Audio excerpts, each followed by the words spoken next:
इस कक्षा में हम अपवर्तीय, जिनको गुणज कहा जाता है, इस टॉपिक को समझेंगे। अपवर्तीय क्या होते हैं, गुणज क्या होते हैं। उसके बाद हम लय ज्ञात करना सीखेंगे। लय कैसे ज्ञात किया जाता है, लय की क्या परिभाषा होती है, ये सब हम आज इस कक्षा में सीखने वाले हैं। तो अपवर्तीय, अपवर्तीय का दूसरा नाम होता है गुणज। तो अपवर्तीय की परिभाषा है, किसी संख्या में प्राकृतिक संख्याओं 1, 2, 3 से गुणा करने पर उस संख्या की विभिन्न गुणज या अपवर्तीय प्राप्त होते हैं।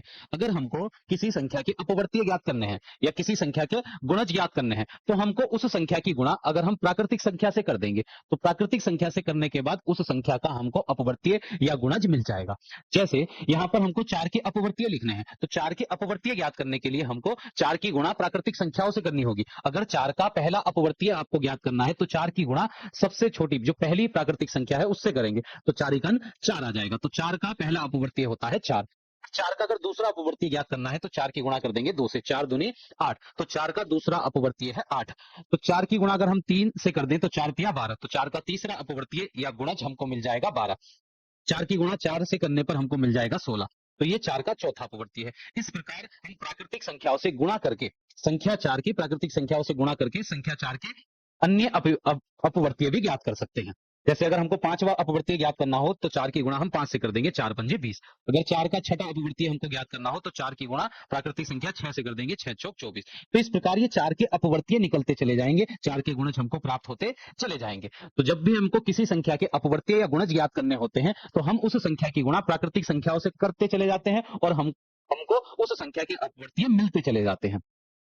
और किसी संख्या के जो अपवर्तीय होते हैं वह असीमित होते हैं। देखिए, प्राकृतिक संख्या जो होती है वह अनंत तक जाती है, 0 से शुरू होकर। परिभाषा में कहा गया है, जब हम किसी संख्या की गुणा प्राकृतिक संख्याओं से करेंगे तो हमको अपवर्तीय मिलेगा। तो 1 से गुणा करने पर पहला अपवर्तीय, 2 से गुणा करने पर दूसरा अपवर्तीय, 3 से गुणा करने पर तीसरा अपवर्तीय, और ये आगे प्राकृतिक संख्याएं अनंत तक चलती जाएंगी। तो जब हम अनंत प्राकृतिक संख्याओं की गुणा अगर संख्या 4 से करेंगे, तो हमको संख्या 4 के अनंत ही अपवर्तीय मिल जाएंगे। तो आपको याद रखना है, किसी भी संख्या के जो अपवर्तीय होते हैं वह असीमित होते हैं, उनकी गिनती नहीं की जा सकती है। तो उम्मीद करता हूं आप ये समझ गए होंगे कि अपवर्तीय या गुणज किसको कहा जाता है। तो जब भी आपको अपवर्तीय या गुणज की आवश्यकता होगी, तो आपको याद रखना है कि किसी संख्या में अगर हम प्राकृतिक संख्या से गुणा कर देते हैं, तो उस संख्या के अपवर्तीय या गुणज हमको प्राप्त हो जाते हैं। जैसे एक उदाहरण और लेते हैं, जैसे हमारे पास संख्या है 5 और 5 के हमको अपवर्तीय ज्ञात करने हैं, तो 5 की गुणा हमको प्राकृतिक संख्याओं से करनी होगी। अगर 5 का पहला अपवर्तीय निकालना है, तो 5 की गुणा हम 1 से कर देंगे, पहली जो प्राकृतिक संख्या है उससे, 5 एकन 5। 5 का दूसरा अपवर्तीय निकालना है, तो 5 की गुणा 2 से कर देंगे, 5 दूनी 10। 5 का तीसरा अपवर्तीय निकालना है, तो 5 की गुणा 3 से कर देंगे, 5 तिया 15। चौथा अपवर्तीय निकालना है, तो 4 से गुणा कर देंगे, 5 चौक 20। अगर 5वां अपवर्तीय निकालना है, तो 5 की गुणा 5 से कर देंगे, 5 पंजे 25। इस प्रकार हम किसी संख्या के अपवर्तीय ज्ञात कर सकते हैं। उस संख्या की गुणा प्राकृतिक संख्याओं से करते चले जाएंगे और उस संख्या के अपवर्तीय हमको मिलते चले जाएंगे। तो उम्मीद करता हूं आप समझ गए होंगे कि हम किसी संख्या के अपवर्तीय कैसे ज्ञात करते हैं। तो यहाँ 5 के जो अपवर्तीय हैं, ये 5 के प्रथम 5 अपवर्तीय हैं, इनको लिख लेते हैं। 5 के प्रथम 5 अपवर्तीय, अपवर्तीय तो वह हैं 5, 10, 15, 20, 25। तो जब भी आपको किसी संख्या के अपवर्तीय या गुणज ज्ञात करने हो, तो आप उस संख्या की गुणा प्राकृतिक संख्याओं से करेंगे और प्राकृतिक संख्याओं से गुणा करने के बाद जो संख्या मिलेगी वह संख्या उस संख्या की अपवर्तीय कहलाएगी। अब हम चलते हैं आगे। एक तालिका देखिए, इस तालिका में पहले कॉलम में लिखा हुआ है संख्या, दूसरे कॉलम में यहाँ अपवर्तीय है। जो पहला स्तंभ है यहाँ पर, इसमें संख्या लिखी हुई है और दूसरा जो स्तंभ है वहां पर अपवर्तीय लिखने हैं हमको। पहली जो संख्या है 1, एक के हमको यहाँ पर अपवर्तीय लिखने हैं। तो जब हमको किसी संख्या के अपवर्तीय ज्ञात करने होते हैं, तो हम उस संख्या की गुणा प्राकृतिक संख्याओं से करते हैं और गुणा करने के बाद जो संख्या मिलती है वह उस संख्या के अपवर्तीय होते हैं। तो हमको संख्या 1 के अपवर्तीय लिखने हैं। तो संख्या 1 का जब हम पहला अपवर्तीय निकालेंगे, तो 1 की गुणा 1 से कर देंगे, 1 एकन 1। संख्या 1 का दूसरा अपवर्तीय निकालना है, तो 1 की गुणा 2 से कर देंगे, 2 एकन 2। तीसरा अपवर्तीय निकालने कर एक के लिए 1 की गुणा 3 से करेंगे, 3 एकन 3 आ जाएगा। फिर चौथा अपवर्तीय 4 एकन 4, फिर 5 एकन 5 और 6 एकन 6। इस प्रकार हम संख्या 1 के ये अपवर्तीय निकालते चले जाएंगे। तो किसी भी संख्या के जो अपवर्तीय होते हैं वह सीमित नहीं होते, वह असीमित होते हैं। इतने होते हैं कि उनकी गिनती नहीं की जा सकती है। जैसे संख्या 7 है, तो 7 के हमको अपवर्तीय निकालने हैं। तो 7 के अपवर्तीय निकालने के लिए 7 को गुणा करनी होगी प्राकृतिक संख्याओं से। तो पहला अपवर्तीय निकालने के लिए 7 की गुणा 1 से कर देंगे, 7 एकन 7। दूसरा अपवर्तीय निकालने के लिए 7 की गुणा 2 से कर देंगे, 7 दूनी 14। तीसरा अपवर्तीय निकालने के लिए 7 की गुणा 3 से कर देंगे, 7 तिया 21। चौथा अपवर्तीय निकालने के लिए 4 से गुणा करेंगे, 7 चौक 28, और पांचवा अपवर्तीय निकालने के लिए 5 से गुणा कर देंगे, 7 पंजे 35। और इस प्रकार ये देखिए, ये तो ये 7 का पहाड़ा यहाँ पर आ गया है। तो 7 की अपवर्तीय निकालने के लिए हमको 7 की गुणा करनी है प्राकृतिक संख्याओं से, और उसके अपवर्तीय हमको मिल जाएंगे। फिर अगली संख्या है हमारा 8। 8 के अब हमको अपवर्तीय ज्ञात करने हैं, गुणज ज्ञात करने हैं। तो गुणज ज्ञात करने के लिए इस 8 की गुणा हम करेंगे प्राकृतिक संख्याओं से। तो 8 एकन 8, ये पहला अपवर्तीय हो जाएगा। 8 दूनी 16, ये दूसरा अपवर्तीय होगा। 8 तिया 24, 8 चौक 32, 8 पंजे 40। इस प्रकार ये आगे तक हम ज्ञात कर सकते हैं।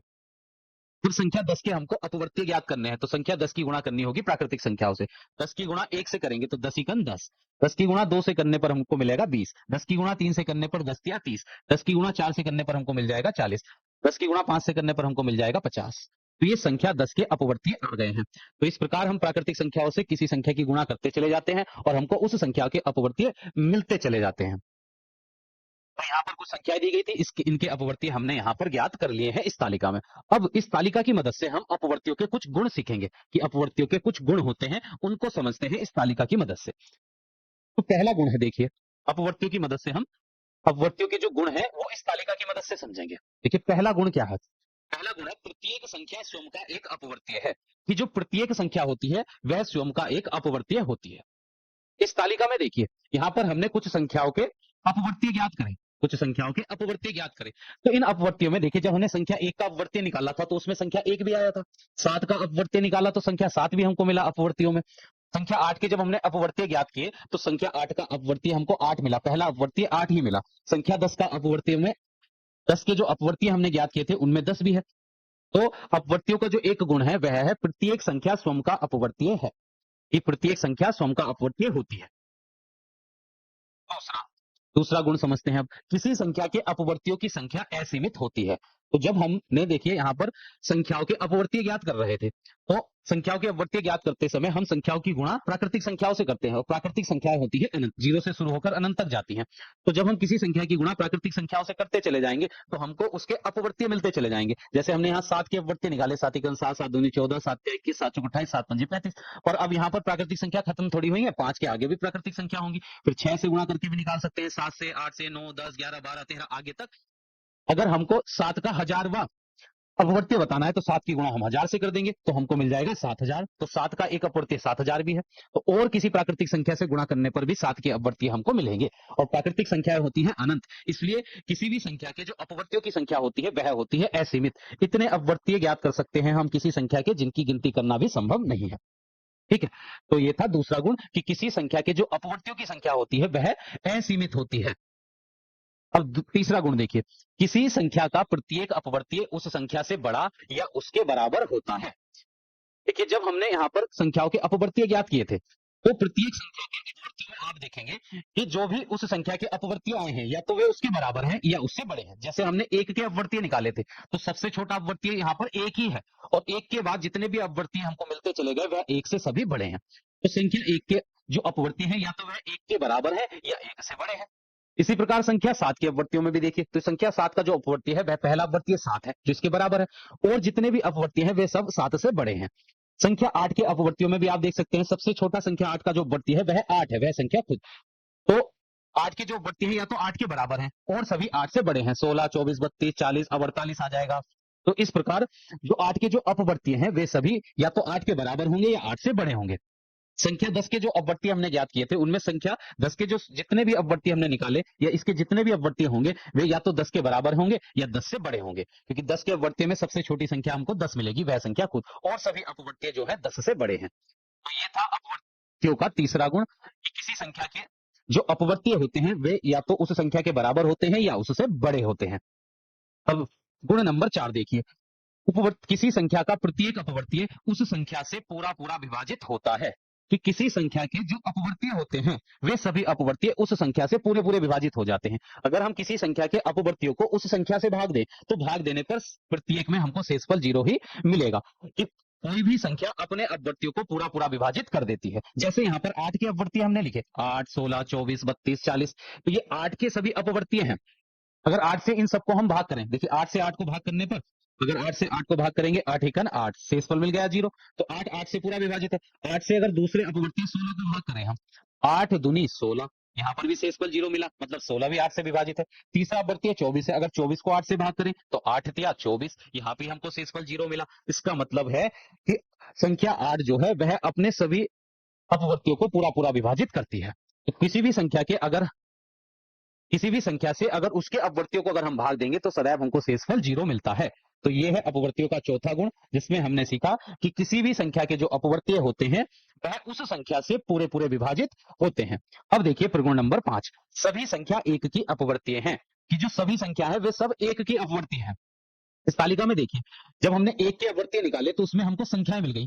एक का अपवर्तीय एक का अपवर्तीय 2 भी है, एक का अपवर्तीय 3 भी है, एक का अपवर्तीय 4 भी है, एक का अपवर्तीय 5 भी है, एक का अपवर्तीय 6 भी है। और इसी प्रकार एक के जब हम अपवर्तीय निकालेंगे तो उनमें सभी संख्याएं हमको मिल जाएंगी। तो सभी संख्याएं एक की अपवर्तीय होती हैं, मतलब सभी संख्याएं एक से पूरी पूरी विभाजित होती हैं। तो आप समझ गए होंगे अपवर्तियों के गुण। तो इनको आपको याद रखना है प्रश्नों को हल करते समय। जब हम आगे की कक्षाओं में आएंगे, कक्षा 6, 7, 8 जब हम करेंगे, वहां पर हमको इन नियमों की आवश्यकता होगी। तो आप इनको अब से ही याद कर कर चलें। अब अगला टॉपिक है हमारा लैसे। देखिए लैसे का पूरा नाम होता है, लैसे होता है शॉर्ट में लिखते हैं हम लय और से। लैसे होता है लघुत्तम और से होता है समापवर्तीय। लघुत्तम समापवर्तीय। तो लैसे की जो पूरी फुल फॉर्म है वह है लघुत्तम समापवर्तीय। तो जब हम कहते हैं लैसे, हमको लैसे ज्ञात करना है इन संख्याओं का, तो उसका मतलब होता है हमको लघुत्तम समापवर्तीय ज्ञात करना है। लैसे कैसे ज्ञात करते हैं, सबसे पहले हम समझते हैं लैसे की परिभाषा को। लैसे होता क्या है? तो लैसे की परिभाषा है कि दो या दो से अधिक दी हुई संख्याओं में सबसे छोटे समान अपवर्तीय को दी हुई संख्याओं का लघुत्तम समापवर्तीय कहते हैं, मतलब लैसे कहते हैं। कि जो हमको प्रश्न में दो या दो से अधिक अगर संख्याएं दी जाए जिनका हमको लैसे ज्ञात करना है, तो उसका मतलब होगा उन संख्याओं के में जो सबसे छोटा समान अपवर्तीय है वही उनका लैसे कहलाता है। जैसे एक उदाहरण की मदद से हम इसको समझते हैं। उदाहरण में 8 और 12 का हमको लैसे ज्ञात करना है, संख्या 8 का और 12 का हमको लैसे ज्ञात करना है। तो लैसे ज्ञात करने के लिए पहले हम 8 के सभी अपवर्तीय लिखेंगे। 8 के सभी अपवर्तीय तो हम यहाँ पर लिख नहीं सकते, क्योंकि सभी संख्याओं के अपवर्तीय असीमित होते हैं। तो हमने यहाँ पर कुछ अपवर्तीय यहाँ पर 8 के लिख लिए, 8 का 8, 8 दूनी 16, 8 के 24, 8 32, 8 40, 8 48। फिर हमने संख्या 12 की अपवर्तीय लिखी। जिन दो संख्याओं को हमको लैसे बताना है उनके पहले हम अपवर्तीय लिखेंगे। तो 12 के अपवर्तीय लिखे, 12 कन 12, 12 दूनी 24, 12 36, 12 चौक 48, 12 पंजे 60, और इस प्रकार ये भी आगे बढ़ते चले जाएंगे। अब इन दोनों संख्याओं के हम समावर्तीय ज्ञात करेंगे। समावर्तीय का मतलब होता है जो दोनों संख्याओं के एक जैसे अपवर्तीय हैं उनको हम पता करेंगे। 8 के और 12 के जो अपवर्तीय दोनों में है, जो संख्याएं 8 की भी अपवर्तीय है और 12 की भी अपवर्तीय है, उनको हम लिखेंगे समापवर्तीय में। तो समान अपवर्तीय हम यहाँ पर ज्ञात कर लेंगे दोनों संख्याओं के। तो यहाँ पर एक तो 24 हमको मिला, फिर 48 मिला। जब आगे की हम अपवर्तीय लिखेंगे दोनों संख्याओं के, तो और भी संख्याएं हमको मिलेंगी। तो 24 समान अपवर्तीय है दोनों का, और 48 भी समान अपवर्तीय है। तो जो ये समान अपवर्तीय आते हैं दोनों संख्याओं के, तो उनमें जो सबसे छोटा अपवर्तीय होगा वही होता है लैसे। उसको बोलते हैं हम लघुत्तम समावर्तीय। लघुत्तम का मतलब होता है सबसे छोटा। तो जिन संख्याओं का हमको लैसे ज्ञात करना होता है उसका मतलब होगा कि पहले हम उन संख्याओं के अपवर्तीय लिखेंगे। उन अपवर्तियों में जो समान अपवर्तीय हैं उनको हम लिख लेंगे। उन समान अपवर्तियों में जो सबसे छोटा अपवर्तीय होता है वही कहलाता है लघुत्तम समावर्तीय। लघुत्तम समावर्तीय जिसको हम शॉर्ट में बोलते हैं लैसे। तो यहाँ पर 8 और 12 का जो लैसे है वह 24 है। 24 सबसे छोटा अपवर्तीय है जो दोनों संख्याओं का अपवर्तीय है। 8 और 12 के समान अपवर्तियों में सबसे छोटा अपवर्तीय कौन सा है? 24 है, जिसको हम कहते हैं लैसे। अब आप समझ गए होंगे कि लैसे का मतलब क्या होता है। लैसे का मतलब होता है कि जिन दो संख्याओं का हमको लैसे ज्ञात करना है, तो उन संख्याओं के अपवर्तियों में जो समान अपवर्तीय हैं, उन समान अपवर्तियों में जो सबसे छोटा वाला अपवर्तीय होता है उसको हम कहते हैं लैसे। तो 8 और 12 का जो अपवर्तीय है यहाँ पर, वह जो लघुत्तम समावर्तीय है वह है 24। एक उदाहरण और समझते हैं। जैसे हम यहाँ पर संख्या लिख लेते हैं 4 तथा 6। 4 तथा 6 का हमको लैसे ज्ञात करना है। तो लैसे ज्ञात करने के लिए हम 4 के और 6 के अपवर्तीय लिखेंगे। 4 के पहले हम लिख लेते हैं अपवर्तीय। तो 4 के अपवर्तीय ज्ञात करने के लिए 4 की गुणा हम प्राकृतिक संख्याओं से करेंगे। 4 एकन 4, 4 दूनी 8, 4 तिया 12, 4 चौक 16, 4 पंजे 20, 4 छह 24, 4 सत्ते 28। इस प्रकार ये 4 के अपवर्तीय हम ज्ञात करते चले जाएंगे। फिर हम लिखते हैं 6 के अपवर्तीय। जिन दो संख्याओं के अपवर्तीय हमको जिन दो संख्याओं का लैसे हमको निकालना होता है, पहले हम उनके अपवर्तीय लिखते हैं। तो 6 के अपवर्तीय लिखते हैं। 6 एकन 6, 6 दूनी 12, 6 तिया 18, 6 चौक 24, 6 पंजे 30, 6 छंग 36। इस प्रकार ये 6 के अपवर्तीय होंगे। अब इन दोनों संख्याओं के अपवर्तीय में हम समापवर्तीय ज्ञात करेंगे। समापवर्तीय वे होंगे जो दोनों संख्याओं के एक जैसे अपवर्तीय हैं। दोनों संख्याओं के एक जैसे अपवर्तीय में हमको 12 मिला, फिर मिला 24। उसके बाद जब आगे की अपवर्तीय लिखेंगे दोनों संख्याओं के तो और भी संख्या हमको मिलेगी। तो यहाँ समान अपवर्तियों में 12 है, 24 है, जो दोनों संख्याओं का अपवर्तीय है। तो इन समान अपवर्तियों में जो सबसे छोटी संख्या होती है वही कहलाती है लैसे, मतलब लघुत्तम समापवर्तीय। लघुत्तम का मतलब सबसे छोटा, तो समान अपवर्तियों में जो सबसे छोटा अपवर्तीय है वही कहलाता है लैसे। इन दोनों संख्याओं का लैसे है 6 और 4 का लैसे है 12। तो आप लैसे का पूरा कॉन्सेप्ट समझ गए होंगे। अब हम चलते हैं आगे।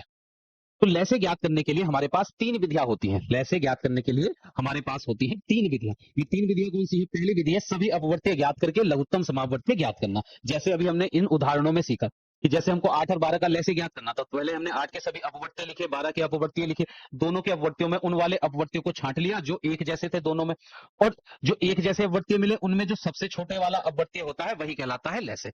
तो ये है पहली विधि कि हम सभी अपवर्त्य ज्ञात करके उनका लघुत्तम समापवर्त्य ज्ञात कर लेंगे, लैसे ज्ञात कर लेंगे। दूसरा तरीका है अभाज्य गुणनखंड ज्ञात करके। अभाज्य गुणनखंड ज्ञात करके लैसे ज्ञात करना। अभाज्य गुणनखंड ज्ञात करके लैसे ज्ञात करना। पहले हम दी गई संख्याओं के जिनका हमको लैसे ज्ञात करना है उनके अभाज्य गुणनखंड करेंगे। जैसे हमने पिछली कक्षा में सीखा था, पहले हम अभाज्य गुणनखंड करेंगे उन संख्याओं के, उसकी मदद से लैसे ज्ञात करेंगे। ये अभाज्य गुणनखंड विधि द्वारा हम लैसे कैसे ज्ञात करते हैं ये हम अभी आगे कक्षा में सीखने वाले हैं। फिर तीसरा तरीका होता है भाग विधि द्वारा लैसे ज्ञात करना। तो यहां पर मैं तीनों विधि द्वारा दो संख्याओं के आपको लैसे ज्ञात करके दिखा देता हूं। पहले कि तीनों विधियों से लैसे जो हमको मिलेगा वो एक जैसा मिलेगा, पर तीनों विधियों में लैसे ज्ञात करने के तरीके अलग अलग हैं। जैसे एक उदाहरण लेते हैं, हम उदाहरण लेते हैं 20 तथा 10 का लैसे। 20 तथा 10 का लैसे हमको ज्ञात करना है। तो पहली विधि से अगर हम इसका लैसे ज्ञात करेंगे, जो पहली वाली विधि है, उसमें हम क्या करते हैं, पहले जिन दो संख्याओं का लैसे हमको ज्ञात करना है उनके हम सभी अपवर्तीय लिखेंगे। तो पहले हम लिखेंगे 20 के अपवर्तीय, 20 के अपवर्तीय। तो 20 के अपवर्ती आ जाएंगे, प्राकृतिक संख्याओं से गुणा करेंगे 20 की, 20 एकन 20, 20 दूनी 40, 20 तिया 60, 20 चौक 80, 20 पंजे 100, इस प्रकार आगे मिलते चले जाएंगे। फिर हम दूसरी संख्या 10 के अपवर्ती निकालेंगे, 10 के अपवर्तीय। तो 10 के अपवर्ती आ जाएंगे 10 एकन 10, 10 दूनी 20, 10 तिया 30, 10 चौक 40, 10 पंजे 50, इस प्रकार ये मिलते चले जाएंगे। ठीक है। अब दोनों संख्याओं के अपवर्तीय निकालने के बाद हम इनमें से ज्ञात करेंगे समापवर्तीय। समापवर्तीय का मतलब है वे अपवर्तीय जो दोनों में एक जैसे हैं। तो यहाँ पर दोनों में एक जैसा कौन है? एक तो 20 है, फिर 40 है, फिर आगे यहाँ पर 60 भी मिलेगा, 60 हमको मिल जाएगा। तो समान अपवर्तियों में पहले है 20, फिर 40, उसके बाद 60, और आगे के अपवर्तीय लिखेंगे तो और भी संख्या हमको समान अपवर्तीय में यहाँ पर मिलेंगी। अब हम ज्ञात करते हैं लैसे। लैसे का मतलब होता है लघुत्तम समापवर्तीय, मतलब सबसे छोटा वाला समान अपवर्तीय। तो जो समान अपवर्तीय हमने निकाले हैं 10 के और 20 के, उनमें सबसे छोटा अपवर्तीय है 20, और 20 हो जाएगा इन दोनों संख्याओं का लैसे। तो ये थी हमारी पहली वाली विधि कि सभी अपवर्तीय ज्ञात करेंगे, उनमें से समान अपवर्तीय निकालेंगे, समान अपवर्तियों में जो सबसे छोटा होगा वह कहलाता है लैसे उनका। अब दूसरी विधि देखिए।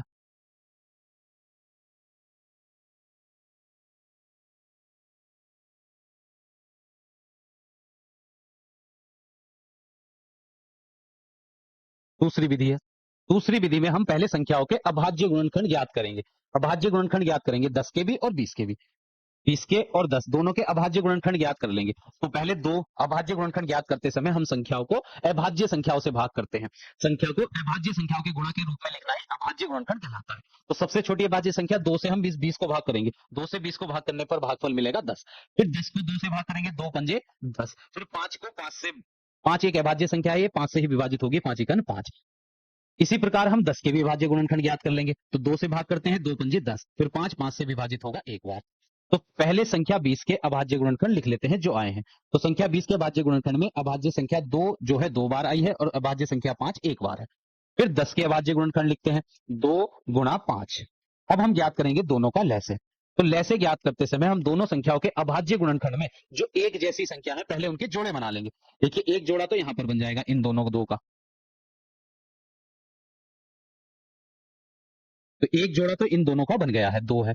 फिर 5 का जोड़ा भी बन गया है, दोनों अभाज्य संख्या, दोनों संख्याओं के अभाज्य गुणनखंड में एक तो 2 का जोड़ा बन गया है, एक 5 का जोड़ा बन गया है। तो जिन संख्याओं के जोड़े बन जाएंगे तो उन जोड़ों में से तो हम एक संख्या लिखेंगे लैसे ज्ञात जब हम करते हैं। तो जैसे 2 का जोड़ा बना, इस जोड़े में से हमको एक 2 लिखना है। जो 5 का जोड़ा बना है उसमें से एक 5 लिखेंगे।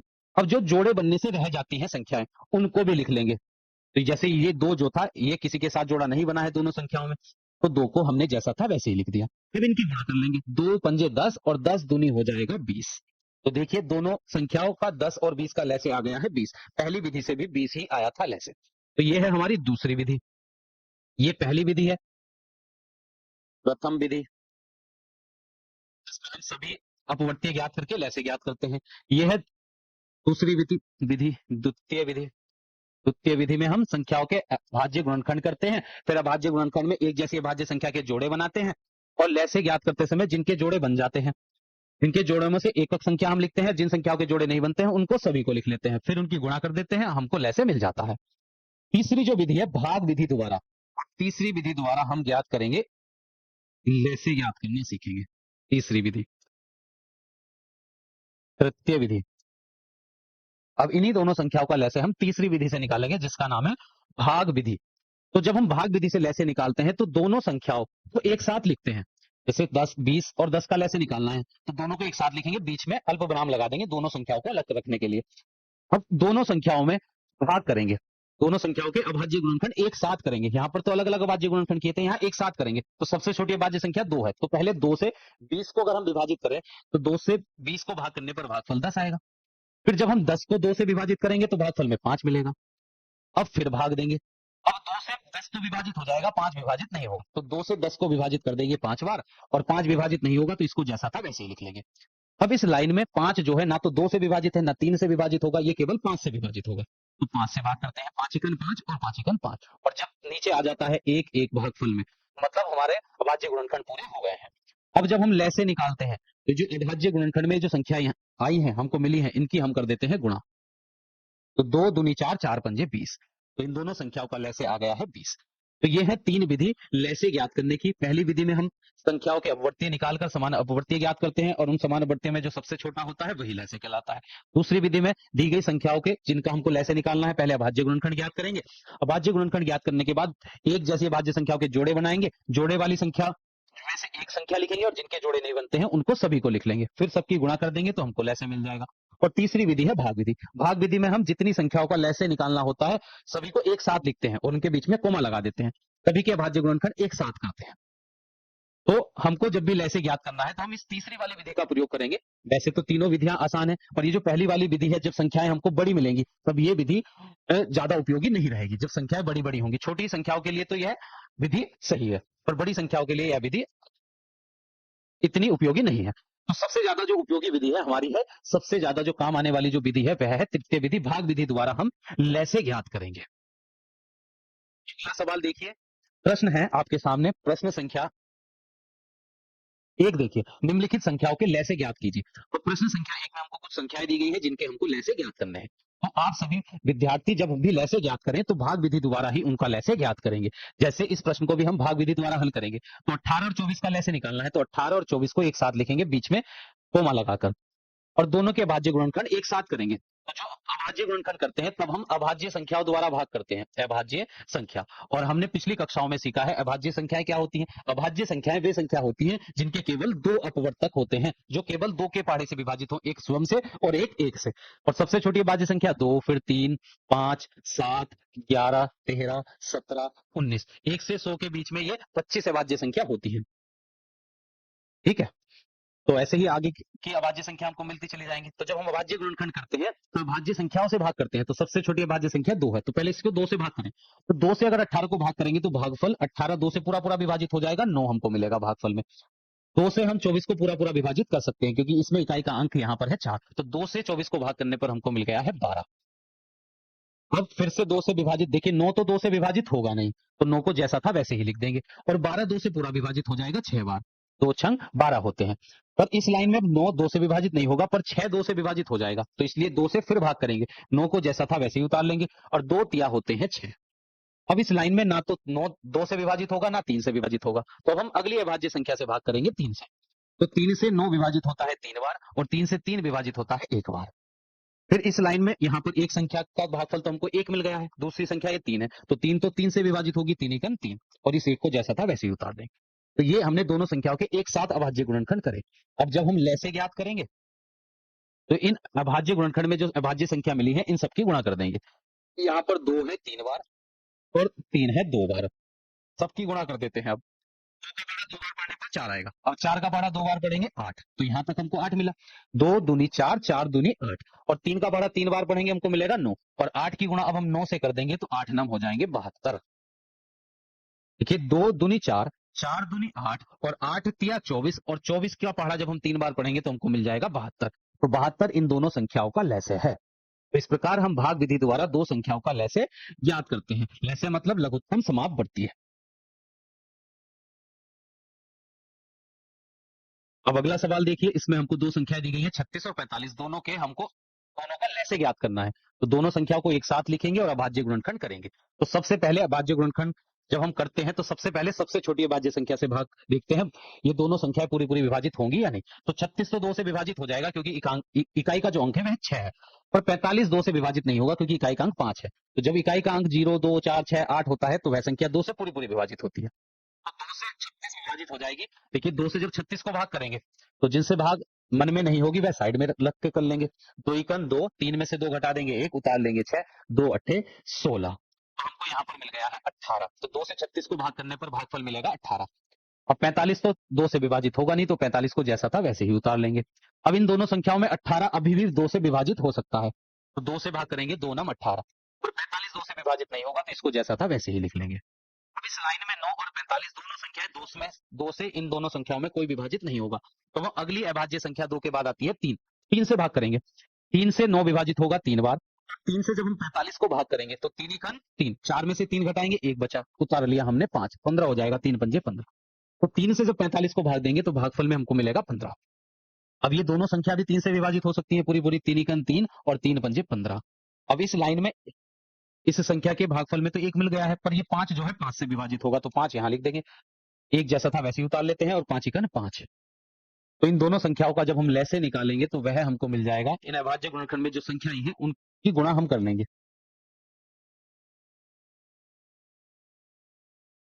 देखिए 2 दूनी 4, और 4 तिया होते हैं 12, फिर 12 पंजे, पहले 5 से गुणा कर लेते हैं, 12 पंजे 60, और 60 की गुणा हम करेंगे 3 से। 60 की गुणा 3 से करेंगे तो 3 छंग 18 और 1 जीरो, 180 आ गया है। तो इन दोनों संख्याओं का जो लैसे है वह है 180। देखिए जैसे इस प्रकार भी हम ज्ञात कर सकते हैं, 5 दूनी 10, ये तो हो गया 10, और 3 तिया 9 दूनी 18, 18 धाई हो जाएंगे 180। तो इन दोनों संख्याओं का लैसे है 180। मतलब 180 वह छोटी से छोटी संख्या है जो इन दोनों से पूरी पूरी विभाजित हो जाएगी। लैसे ज्ञात करने का मतलब है ऐसी संख्या ज्ञात करना जो दी गई संख्याओं से, ऐसी सबसे छोटी संख्या जो दी गई संख्याओं से पूरी पूरी विभाजित हो जाती है, वही होती है लैसे उन संख्याओं की। अब संख्या है 63 और 105, दोनों का हमको लैसे ज्ञात करना है, तो दोनों को एक साथ लिखेंगे बीच में अल्पविराम लगाकर और अभाज्य गुणनखंड करेंगे।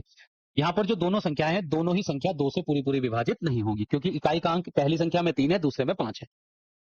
अब 3 से देखते हैं 3 से ये संख्या विभाजित होगी या नहीं। 6 और 3 अंकों का योग अगर 3 से विभाजित होता है तो वह संख्या भी 3 से विभाजित होती है। तो 6 और 3 9, 9 3 से विभाजित हो जाएगा। 5 और 1 6, 0 जोड़ने पर 6, ये भी 3 से विभाजित हो जाएगा। करते हैं, 3 से जब 63 को भाग करेंगे, 3 दूनी 6 और 3 एकन 3, बीच में कोमा। 3 से 105 को भाग करेंगे तो 3 तिया 9 होते हैं, 10 में से 9 घटाने पर 1, उतार लेंगे 5, 3 पंजे 15। तो 3 से जब 105 को भाग देंगे तो भागफल में 35 मिलेगा। अब इन दोनों संख्याओं में 3 से केवल 21 विभाजित होगा, 35 नहीं होगा। तो पहले हम 3 से 21 को भाग कर लेते हैं, 3 सत्ते 21, और 35 को जैसा था वैसे ही लिख लेते हैं। अब 3 से इन दोनों संख्याओं में कोई पूरा पूरा विभाजित नहीं होगा, तो 3 से अगली भाज्य संख्या होती है 5, 5 से 35 विभाजित हो जाएगा, तो 7 विभाजित नहीं होगा, इसको जैसा था वैसे ही लिखेंगे। 5 सत्ते 35। अब 7 तो 7 से विभाजित होगा क्योंकि यह भाज्य संख्या है, 7 एकन 7 और 7 एकन 7। इन दोनों संख्याओं का जो लैसे है वह हमको मिल जाएगा 3 गुणा 3 गुणा 5 गुणा 7। अब करते हैं गुणा। देखिए 3 तिया 9, 9 पंजे 45, और 45 की गुणा हम कर देंगे 7 से। 3 तिया 9, 9 पंजे 45 गुणा 7, तो 7 पंजे 35 का 5, हासिल लगेंगे 3, 7 चौक 28 और 3 होते हैं 31। तो इन दोनों संख्याओं का लैसे आ गया है 315। 315, 3 तिया 9, 9 पंजे 45, और फिर 45 की गुणा 7 से करेंगे, 7 पंजे 35 का 5, हासिल लगे 3, 7 चौक 28 और 3 जोड़ने पर 31। तो दोनों संख्याओं का लैसे आ गया है 315। अब अगली संख्याएं देखिए। इस सवाल में हमको 3 संख्याएं दी गई है जिनका हमको लैसे निकालना है, तो 3 संख्याओं का लैसे भी इसी प्रकार निकालते हैं। 30, 56 और 84, दोनों को एक साथ भाग करेंगे हम। तो सबसे पहले 2 से देखते हैं कौन कौन सी संख्या यहाँ पर विभाजित हो जाएगी। 2 से 20 को भाग करने पर भागफल 10 आएगा। 2 से भाग करने का मतलब होता है आधा करना संख्या का, तो 2 से जब 20 को भाग कर रहे हैं तो 20 का आधा लिख देंगे, 10 हो गया। 2 से 56 को भाग करेंगे तो 56 का आधा लिख देंगे, 56 का आधा 28। 2 दूनी 4, 5 में से 4 घटाने पर 1 बचेगा, 6 उतार देंगे 16, 2 अट्ठे 16। और 2 से 84 विभाजित हो जाएगा 42 बार, 84 का आधा 42। फिर हम 2 से भाग कर सकते हैं इन सभी संख्याओं को। तो 2 से 10 को जब भाग करेंगे तो 10 का आधा हो जाएगा 5, 28 का आधा हो जाएगा 14 और 42 का आधा हो जाएगा 21। अब इन तीनों संख्याओं में केवल 14 ही 2 से विभाजित हो सकता है। तो 2 से भाग करेंगे, 5 को जैसा था वैसे ही उतार लेंगे, 2 सत्ते 14 और 21 भी जैसा था वैसे ही उतार लेंगे। अब इन तीनों संख्याओं में कोई भी 2 से विभाजित नहीं है, तो अब अगली अभाज्य संख्या 3 से भाग करके देखते हैं। तो 3 से 5 विभाजित नहीं होगा, 7 भी विभाजित नहीं होगा, तो इनको हमने ऐसे ही उतार लिया। और 3 सत्ते होते हैं 21, 21 विभाजित हो गया। अब इन तीनों संख्याओं में कोई भी 3 से विभाजित नहीं होगा, तो अगली अभाज्य संख्या 5 से भाग करेंगे, 5 से 5 ही विभाजित होगा एक बार, और 7 जैसा था वैसे ही लिख लेंगे। और 7 7 से विभाजित होगा, 1 7 एकन 7 और 7 एकन 7। तो ये आ गए हैं इन तीनों संख्याओं के अभाज्य गुणनखंड। इन सबके हम गुणा कर लेंगे तो हमको इन तीनों संख्याओं का लैसे मिल जाएगा। अभाज्य गुणनखंड में 2 आया है 3 बार, 3 एक बार है, 5 एक बार है और 7 एक बार है। अब सबकी गुणा करते हैं। देखिए 2 दूनी 4, 4 तिया 12 और 12 पंजे होते हैं 60। तो 60 तो ये हो गया, 7 की गुणा 3 से करेंगे तो 7 तिया 21। अब एक जीरो लगा देंगे, 6 एकन 6, 6 दूनी 12, तो ये आ जाएगा 1260। हमने ये गुणा कैसे की, 2 दूनी 4, 4 दूनी 8 और 8, ये देखिए 2 दूनी 4, ये गलत हो गया, 2 दूनी 4, 4 दूनी 8 और 8 पंजे होते हैं 40, 8 पंजे 40 और 7 की गुणा 3 से करेंगे, 7 तिया 21। अब एक जीरो, 4 एकन 4, 4 दूनी 8, तो लैसे हमको मिला है 840। तो 840 हमने कैसे ज्ञात किया है, तो सबसे पहले हमने गुणा की, 2 का पढ़ा 2 बार, 2 दूनी 4 और 4 का पढ़ा 2 बार, 4 दूनी 8 और 8 पंजे होते हैं 40, तो 8 पंजे हमने लिखा 40 और 7 तिया हो गए 21, तो 40 की गुणा 21 से कर देंगे, तो यहां पर एक जीरो लगा देंगे और 4 एकन 4, 4 दूनी 8, तो ये आ गया है 840। तो तीनों संख्याओं का लैसे है 840।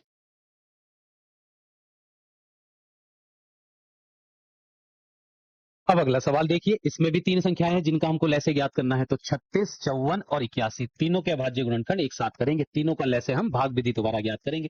तो अभाज्य संख्या सबसे छोटी है 2, 2 से भाग करते हैं, 2 से 36 को भाग करने पर इसका आधा आ जाएगा 38, 18, 54 का आधा यहाँ पर हो जाएगा 27 और 81 2 से पूरा पूरा विभाजित होगा नहीं, तो 81 को जैसा था वैसे ही लिख देंगे। अब इन तीनों संख्याओं में बस 18 ही 2 से पूरा पूरा विभाजित होगा, 2 नम 18, 27 और 81 को जैसा था वैसे ही उतार लेंगे।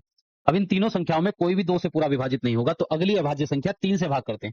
3 तिया 9, 3 नम 27 और 3 से जब 81 को भाग करेंगे तो 3 दूनी 6, 2 बचेंगे, उतारेंगे 21 हो जाएगा, 3 सत्ते 21। अब ये तीनों संख्याएं 3 से विभाजित होंगी, 3 एकन 3, 3 तिया 9 और 3 नम 27। फिर इन तीनों संख्याओं में 2 संख्या 3 से पूरी पूरी विभाजित हो जाएंगी, तो एक को तो हम जैसा था वैसे ही उतार लेंगे, 3 एकन 3 और 3 तिया 9। फिर 3 विभाजित होगा 3 से ही, 3 एकन 3। तो अब लैसे ज्ञात करने के लिए इन सभी अभाज्य गुणनखंड में आई हुई संख्याओं की गुणा करेंगे। 2 2 बार है, 3 4 बार है, यहाँ पर 2 2 बार है और 3 है 4 बार। अब सबकी गुणा करते हैं, 2 दूनी 4, 4 तिया 12 और 12 तिया हो जाएंगे 36। देखिए 2 दूनी 4, 4 दूनी 4, 4 तिया 12, 12 तिया 36, तो इनकी गुणा करके 36 और 3 तिया हो गए 9, ये हो गया 9, तो 36 की गुणा 9 से कर देंगे, 9 छंग 54 का 4 हासिल लगे 5, 9 तिया 27 और 5 जोड़ेंगे तो हो जाएगा 32। तो लैसे आ गया है 324 और यही हो जाएगा इन तीनों संख्याओं का लैसे 324। 324 वह सबसे छोटी संख्या होगी जो इन तीनों संख्याओं से पूरी पूरी विभाजित हो जाएगी।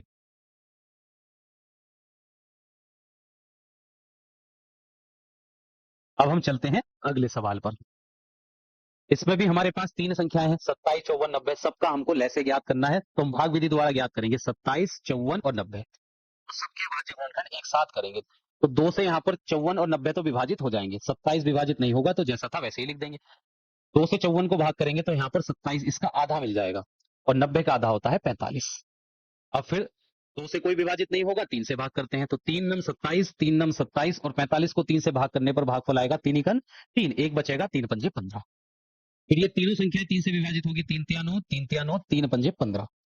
फिर 2 संख्याएं 3 से विभाजित हो जाएंगी, 3 एकन 3, 3 एकन 3, 5 विभाजित नहीं होगा, 5 5 से विभाजित होगा। तो ये आ गए हैं इन तीनों संख्याओं के अभाज्य गुणनखंड, सबकी गुणा कर लेंगे। तो 2 गुणा 3 गुणा 3 गुणा 3 गुणा 5, एक बार 2 है, 3 बार 3 है और एक बार 5 है, सबकी गुणा करते हैं। देखिए पहले 3 तिया 9, 9 तिया 27, 3 तिया 9, 9 तिया 27 और 5 दूनी होते हैं 10। अब 27 की गुणा हम 10 से कर देंगे, 27 गुणा 10।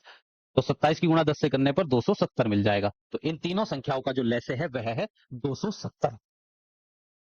तो आज इस कक्षा में हमने अपवर्तीय ज्ञात, किसी संख्या के अपवर्तीय गुणज कैसे ज्ञात करते हैं ये हमने सीख लिया है। दी गई संख्याओं के लैसे कैसे ज्ञात किया जाता है ये हमने आज इस कक्षा में सीख लिया है।